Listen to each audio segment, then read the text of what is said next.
While getting ready in the morning, Melissa Johnson was organizing her schedule for the day in her mind. Looking at her reflection in the large mirror, she pulled her hair into a ponytail. Melissa's life was proceeding almost according to plan. The morning sunlight streaming through the window of her elegant bedroom reflected off the luxurious furniture, brightening the entire room. "Amy, breakfast is ready," Melissa called toward the stairs. 10-year-old Amy came running down the stairs, still in her pajamas. With bright blue eyes and chestnut hair, Amy was popular at school. "Good morning, Mom," she kissed her mother's cheek and headed to the dining table. In the dining room, Stephen Hunt was already drinking coffee while reading the newspaper. As a successful businessman, he provided Melissa and Amy with a comfortable life. His grayish-dark blonde hair, crystal-clear blue eyes, and perfectly tailored suit attracted attention wherever he went. "Good morning, Princess," Stephen smiled at Amy. "You have a test at school today, don't you?" "Math test. But I'll be fine, I studied everything," Amy answered confidently. "That's my girl," Stephen nodded with satisfaction. "Make sure you get the highest score." Melissa smiled, but felt the weight of expectation in Stephen's words. He was a perfectionist and held Amy to the same high standards. "Don't put too much pressure on her," Melissa gently cautioned. "She's only 10. Stephen narrowed his eyes for a moment but quickly regained his smile. "Of course. I just think it's better to learn early that life is tough." Melissa said nothing. 2 years into her marriage with Stephen, she sometimes felt uneasy about his controlling attitude, but she told herself this was the path she had chosen for Amy's future. After breakfast, Stephen drove off to work in his luxury car. After dropping Amy at school, Melissa headed to a small advertising agency in the suburbs. Her administrative job wasn't particularly stimulating, but the regular hours made it easy to accommodate Amy's school schedule. "It's so helpful not having to pick her up 3 days a week when she has tutoring," her colleague Jane said. "Your daughter is really studious." "Yes, Amy is smart. She says she wants to be a doctor when she grows up," Melissa replied proudly. In the evening, when Melissa returned home from work, Stephen hadn't arrived yet. Amy should have been back from tutoring and doing homework in her room. "Amy, I'm home," Melissa knocked on her daughter's door. The door opened, and Amy appeared. "Mom, welcome home. How was tutoring?" "Same as usual," Amy shrugged. "Math and science, the usual."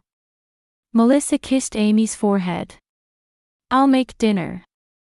Stephen called to say he'll be late, so it's just the two of us." That night, Melissa and Amy enjoyed dinner alone together for the first time in a while. Without Stephen present, Amy talked more animatedly and laughed more frequently. The next day, while Melissa was organizing documents at work, the phone rang. "Is this Melissa Johnson?" asked an unfamiliar woman's voice. "Yes, it is. This is Nancy from Oak Hill Library." "I'm the director," the voice continued, calm but concerned. "I'm calling about your daughter, Amy." Melissa frowned. "Did something happen?" "No, nothing major." Nancy paused as if choosing her words carefully. "Your daughter stays at the library until closing almost every night, and I was a bit concerned." "The library?" Melissa was confused. "But Amy goes to tutoring 3 times a week after school." There was a moment of silence on the other end of the line. "Is that so?" "But she comes here every Monday, Wednesday, and Friday after school. Often she doesn't leave until we close at 7. Melissa was speechless. Amy had been lying to her. "Your daughter is a wonderful child," Nancy quickly added. "Always polite and reads a lot of books. I was just concerned because she stays so late by herself." "Thank you, Nancy, for letting me know," Melissa took a deep breath. "I'll talk to my daughter tonight." After hanging up, Melissa sank deep into her chair. Why would Amy pretend to go to tutoring but go to the library instead? And if Stephen thought he was paying for tutoring when Amy wasn't actually attending, where was that money going? That evening, when Amy came home from school, Melissa carefully asked, "You have tutoring today, right?" "Yes," Amy answered without making eye contact. "I'll be back at 7. Listening to her daughter's lie, Melissa's heart ached. What was Amy hiding? And did it have something to do with their new life with Stephen? Melissa made up her mind. Tomorrow, she would see for herself where Amy went after school. She needed to know why her daughter was going to the library instead of tutoring. She parked on the street a little distance from the school gate and waited for Amy to come out. She had told Stephen she had urgent work, but she had actually taken a half-day off. At 3:15 p.m., children began streaming out of the school gates. Melissa watched carefully from behind her sunglasses. Amy's small figure appeared with a friend. They parted at the gate, and Amy began walking alone. Melissa started her car only after Amy was far enough ahead, following slowly. Amy was indeed heading in the direction of Jefferson Street where the tutoring center was located. However, she walked right past the building that housed the center and continued walking. Melissa felt her heart beating faster. After about 5 blocks, Amy crossed a large intersection and headed toward a stone building adjacent to a lush green park. Oak Hill Library. Melissa parked on the street, waited for Amy to enter, then headed to the library herself. The interior of the library was quiet and calm. Tall ceilings and wooden bookshelves lined the space, with soft light illuminating the reading corners. Melissa approached a white-haired woman standing at the counter. "Are you Nancy?" The woman looked up, studying Melissa through her glasses. "Yes, I am. I'm Melissa Johnson, Amy's mother. We spoke on the phone yesterday." Nancy's expression softened. "Oh, Melissa. I wasn't expecting you to come in. I was concerned about my daughter." Melissa lowered her voice. "Is she here now?" "Yes, I believe she's in her usual spot." Nancy pointed toward the children's books section. "She's probably with David." "David?" "One of our librarians. He's very good with Amy," Nancy smiled. "They often read history and science books together.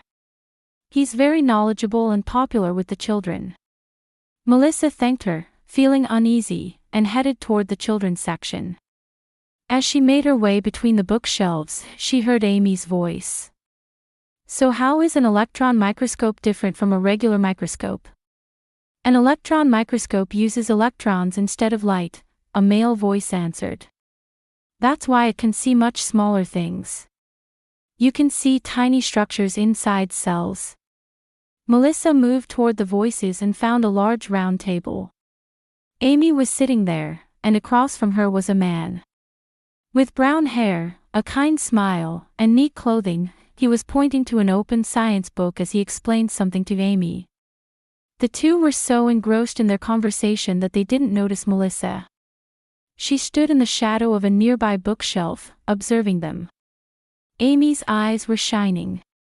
It had been a long time since Melissa had seen her daughter with such an animated expression. When Amy was with Stephen, she always seemed a bit tense, choosing her words carefully. "David, which book are we going to read next?" Amy asked. The man called David answered with a smile, "You can choose any book you want. But I also brought that book about marine life we were talking about." "Yay! Show me." David took out the book and moved next to Amy to begin turning the pages together. "Look, here are the deep-sea creatures. This fish that produces light attracts prey in the dark deep sea." Melissa felt uncomfortable with the intimacy of their relationship. As a mother, she felt a protective instinct toward her daughter being so familiar with a strange adult. However, she couldn't ignore how happy Amy looked. Returning to the counter, Melissa decided to get more information from Nancy.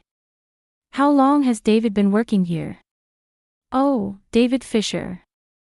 He's been here for 3 years now, Nancy answered. He's a wonderful librarian. He's especially good with children and explains complex topics in an easy-to-understand way. Fisher. Melissa frowned at the surname. It sounded familiar somehow. How long has he been close with Amy? Let's see. Nancy narrowed her eyes as if searching her memory. About 3 months, I think. When Amy first came alone, she was asking about the book classification system. David explained it carefully, and after that, she started coming every week. Recently, she's been coming 3 times a week. 3 months ago. That coincided with when Stephen decided to send Amy to tutoring. Is David teaching Amy anything special? Special? Nancy tilted her head. He often helps with her homework, and sometimes recommends books based on her interests. She seems particularly interested in science and history. Melissa sighed. On the surface, nothing seemed problematic. But why would Amy lie about going to tutoring to come here? Thank you, Melissa smiled at Nancy. I'll be going now. I won't see Amy today. I plan to talk with her at home.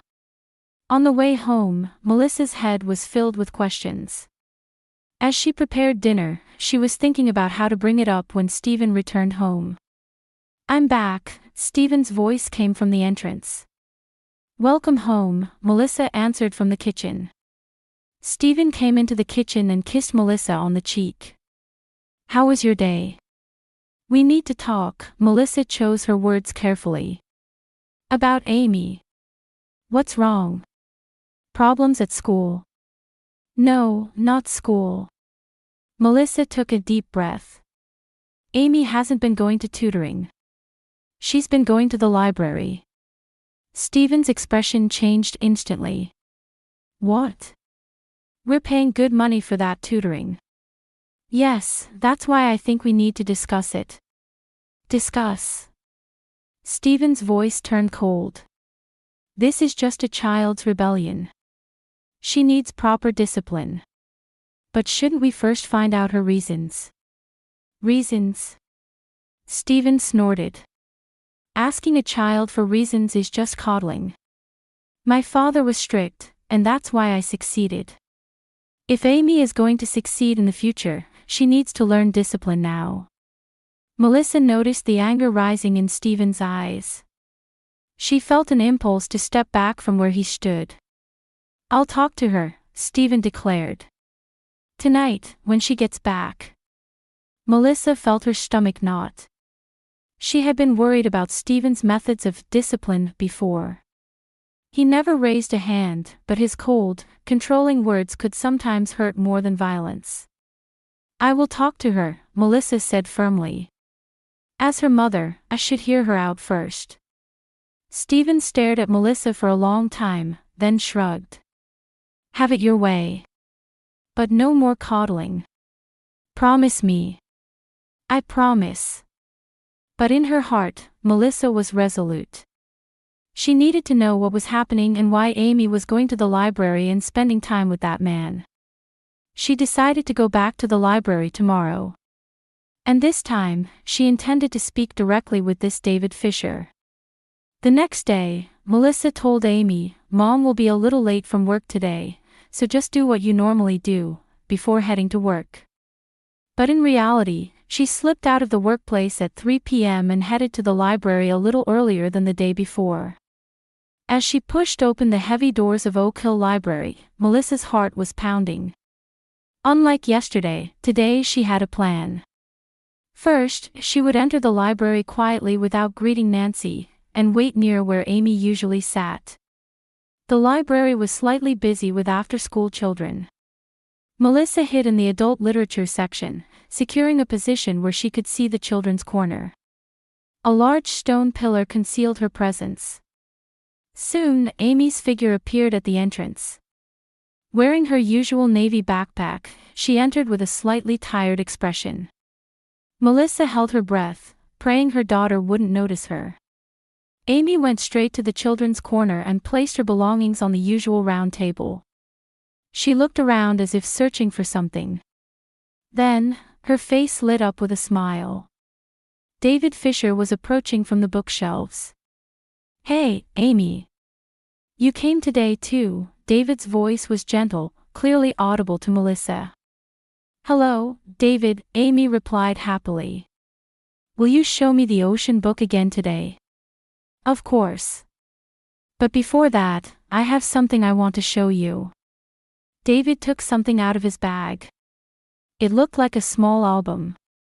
He sat next to Amy and opened it. "Remember what we talked about yesterday?"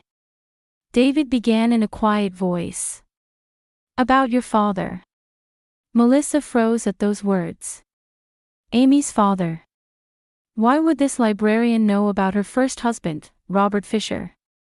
"Yes, I remember," Amy answered with a serious expression. "This is the last picture I had." David pointed to a page in the album. "This is your father, Robert." Melissa was stunned. Fisher, so that was it. David was Robert's dad. "Do I look like him?" Amy asked, peering at the photograph. "You look very much like him," David smiled. "Especially the shape of your eyes, and that smile is just like his." Melissa's heart ached as she watched Amy happily gazing at the photo. Robert had disappeared when Amy was 5 years old. Without any explanation, leaving only a letter of apology. Melissa had only told Amy that, "Your father went far away." "Who's this?" Amy pointed at another photo. "That's me," David answered. "And this is your father. This picture was taken before you were born." "You both look so young," Amy laughed. "Yes. I was still in college, and Robert, your father, had already started working. He was a kind person." "Really?" Melissa stood frozen in shock. David Fisher was Robert's brother. She remembered meeting Robert's brother once, before their marriage. But it was only for a short time, and she couldn't even remember his face. Did Dad really disappear? Did he die? Amy's voice grew smaller. David sighed deeply. "Honestly, I don't know. He lost contact 5 years ago. I've been looking for him. That's why I decided to work at this library in Boston." Boston. Now that she could hear their conversation clearly, Melissa understood that David had come to Boston, where they lived, searching for the vanished Robert. "Don't tell Mom," Amy suddenly whispered. "Or Stephen." Melissa's heart nearly stopped. "Why can't we tell them?" David gently asked. Amy shrank a little. "Because Stephen is scary.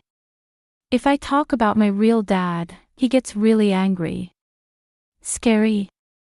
David's voice was tinged with concern. "In what way?"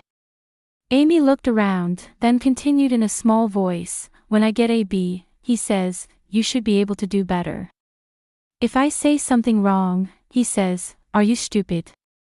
She faltered. "And when I asked about my real dad, he said, forget about that man. He gets so angry." Melissa gasped, covering her mouth with her hand. She knew Stephen was strict with Amy, but to speak to her daughter that way when she wasn't around. "That's why I pretend to go to tutoring but come here instead," Amy continued. "I can't tell Mom. She chose Stephen, so..." At those words, tears welled up in Melissa's eyes. Did Amy think she was betraying her mother? "Amy," David said with a serious expression. "Your mom loves you. I'm sure she would understand. But she said she married Stephen for my sake. Because he has money, and I can go to a good school." Melissa leaned against the stone pillar. Her legs were shaking. Everything was becoming clear. Amy was afraid of Stephen. And she had been going to the library to meet David, Robert's brother, because she wanted to know about her real father. "The reason I'm here is for you and Robert," David said quietly. "Robert always cared about you. There must be," a reason why he disappeared. Do you think we'll find him? Amy's eyes shone with hope. I don't know, David answered honestly. But I don't intend to give up. Melissa tried to step out from behind the pillar to approach them, but her feet wouldn't move forward. The shock was too great, and she was confused about how to respond, to Amy's fear of Stephen, to the appearance of Robert's brother, and most of all, to her own failure to notice these things. With trembling legs, Melissa quietly left the library. Back in her car, she cried with her forehead against the steering wheel. She felt overwhelmed by helplessness and guilt. But as she wiped away her tears, a strong resolve was born. Tonight, when Amy came home, she would have an honest talk as a mother. And tomorrow, she needed to meet with David Fisher to learn the whole truth. Above all, she needed to reconsider her relationship with Stephen. A home where Amy lived in fear was not what she had wanted. Melissa took a deep breath and started the car. She wasn't ready to go home yet, but she had to be strong for her daughter. The next morning, after dropping Amy off at school, Melissa headed back to the library. Nancy had told her it was an early opening day. Melissa intended to meet David and reveal everything. When she entered the library, there were still few patrons, and the interior was wrapped in silence. Nancy wasn't at the counter. Instead, a young woman stood there. "Is David Fisher available?" Melissa asked. "Yes, I think he's in the office in the back," the woman answered kindly. "Would you like me to call him?" "Thank you." "Please do." A few minutes later, David appeared. When he saw Melissa, his expression changed. He seemed to immediately understand who she was. "Melissa," he said quietly. "I'm glad to meet you." "I need to talk with you," Melissa said directly. "About Amy, and about Robert." David nodded and said, "Let's talk in the staff room," guiding her to a small conference room. When they sat facing each other, there was a moment of silence. "I heard your conversation with Amy yesterday," Melissa began frankly. "I know you're Robert's brother, and I also know that Amy is afraid of Stephen." David sighed deeply. "I'll explain everything. Why didn't you come to me directly?" Melissa's voice contained a hint of accusation. "That was my initial intention," David answered honestly. "But when I accidentally met Amy, I learned that she was afraid of your new husband. I feared causing trouble in your home by meeting you directly. So you met with my daughter in secret." "Yes. At first, I just helped her find books in the library. She's a smart child," David smiled. "And as we talked more, she realized I was Robert's brother. She had seen pictures of Robert and noticed the similarities between us." Melissa sat back deeply in her chair. "What do you know about Robert? Is he alive?" David looked straight into Melissa's eyes. "At least, he was 3 years ago." Melissa's heart leaped. 3 years ago. After he disappeared, he traveled abroad. I continued looking for him and found traces of him in Mexico 3 years ago. But that was the last. Why did he leave us?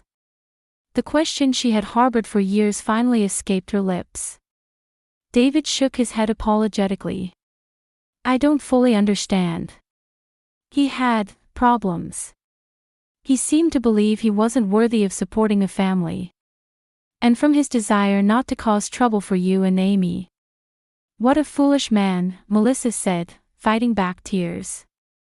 "Actually." David hesitated.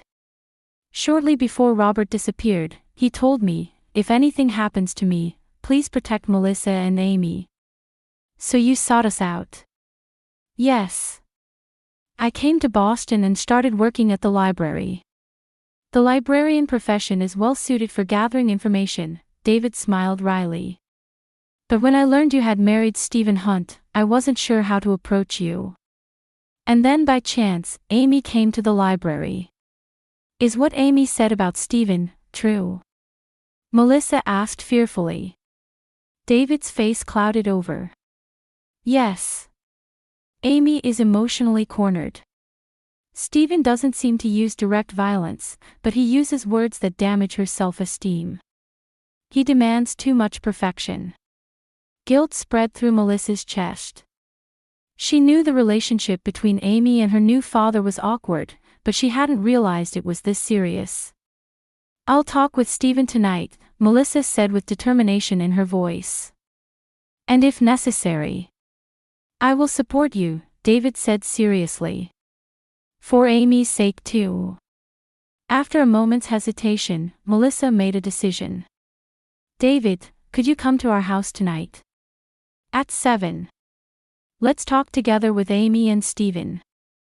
Back at home, Melissa rehearsed words in her mind as she prepared dinner. When Stephen returned home, she said quietly, I've invited a guest for tonight at 7. Amy's relative. Stephen frowned. Relative? Who? David Fisher. Amy's uncle. The color drained from Stephen's face. Fisher.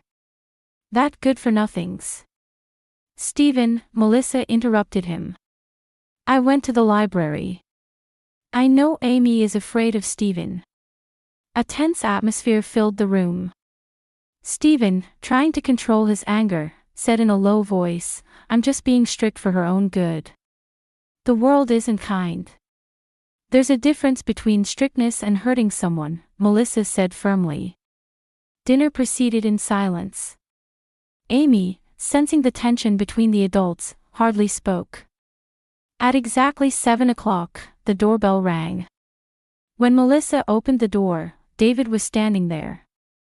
Dressed in a suit, he looked more imposing than she had expected. Please, come in, Melissa invited him. In the living room, Stephen stood with his arms crossed, and Amy sat in the corner of the sofa. Stephen, this is David Fisher, Melissa introduced them.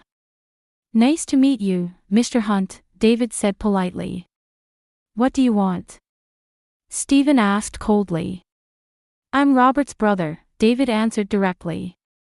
I'm Amy's uncle. I recently met her. That man's brother, Stephen sneered. What are you here for? Money? Stephen. Melissa scolded. Maintaining his composure, David said, I heard that Amy was avoiding tutoring and coming to the library to escape the pressure you put on her. Stephen's face turned red. What? Don't interfere in my family matters. Amy, Melissa turned to her daughter. Tell us the truth. What does Stephen say to you? After looking at Stephen with a frightened expression, Amy said in a small voice, he gets angry when I'm not perfect. He often says, are you stupid? A heavy silence fell over the room. Then, suddenly, Amy stood up and ran to her room. When she returned, she had a small tablet in her hand. I recorded it, she held out the tablet with trembling hands. What Stephen said when Mom was at work. Melissa took the tablet and pressed play. Stephen's shouting voice echoed in the room, useless daughter. A fool like you will never amount to anything in the future. As she listened to the recording, Melissa's anger peaked. Get out, she told Stephen. Get out of this house right now. You must be joking, Stephen scoffed, but anxiety flickered in his eyes. This house is mine. I'll contact a lawyer tomorrow, Melissa said calmly. I'm starting divorce proceedings. Stephen trembled with rage but recognized the firmness in Melissa's resolve. He threw down his keys and stormed out of the house in anger. In the room that had returned to silence, Melissa embraced Amy. I'm sorry. I didn't notice. It's okay, Mom, Amy cried on her mother's shoulder. David stood a little distance away, watching over them. Melissa directed grateful eyes toward him. 1 month after Stephen left, on a Saturday, Melissa and Amy were organizing belongings in their new apartment. Unable to keep up with the mortgage payments, they had just moved from Stephen's large house to a cozy 2-story apartment. Mom, where should I put this box? Amy asked, carrying a large cardboard box. Next to the bookshelf is fine, Melissa answered with a smile. Let's put the books in the living room. The doorbell rang, and Amy ran to answer it. Uncle David, she exclaimed joyfully. David stood there with a paper bag in one hand and an old album in the other. I brought pizza and ice cream to celebrate your move. Yay! Amy happily accepted the paper bag and rushed to the kitchen. Melissa smiled kindly at David. Thank you, that helps. You're welcome, he said as he entered the room. This is a lovely apartment. It feels bright and warm. Yes, it's not big, but it's enough for us. During this month, David had continued to support them through the divorce proceedings and the move. Stephen initially contested the property division, but after learning about Amy's recording, he agreed to proceed amicably. Apparently, he was having problems at his company and no longer had the capacity to deal with Melissa and Amy. The three sat on the living room sofa and opened the album David had brought. It contained photographs of Robert and David in their younger days. This is a photo from when Robert graduated from college, David pointed to one picture. He was always bright and made everyone around him smile. I want to be like Dad, Amy said, gazing at the photo. You already resemble him, Melissa gently stroked her daughter's hair. Especially in your curiosity and compassionate heart. David opened the last page of the album. A letter was tucked in there. This is the last letter Robert sent me, he said quietly. Would you like to read it? After a moment's hesitation, Melissa nodded. David unfolded the letter and began reading Robert's words. If anything happens to me, please protect Melissa and Amy. I made the mistake of running away from my own weakness. But someday, I want to return and make amends for everything. Tears welled up in Amy's eyes. Will Dad really come back? I don't know, Melissa answered honestly. But you have a wonderful uncle. And we are together. A year later, on a spring day, the three were enjoying a picnic in the city park. Melissa and David's relationship had gradually changed from friendship. His kindness and sincerity had been healing Melissa's emotional wounds. Amy had begun to shine at school and had started volunteering at the library. Library director Nancy occasionally visited their new home, saying, I'm so glad I called that day. That night, when Melissa went to Amy's room to say goodnight, Amy took out a small box from under her bed. I've been keeping this safe, she said as she opened it, revealing a photo of Robert along with a letter he had supposedly written.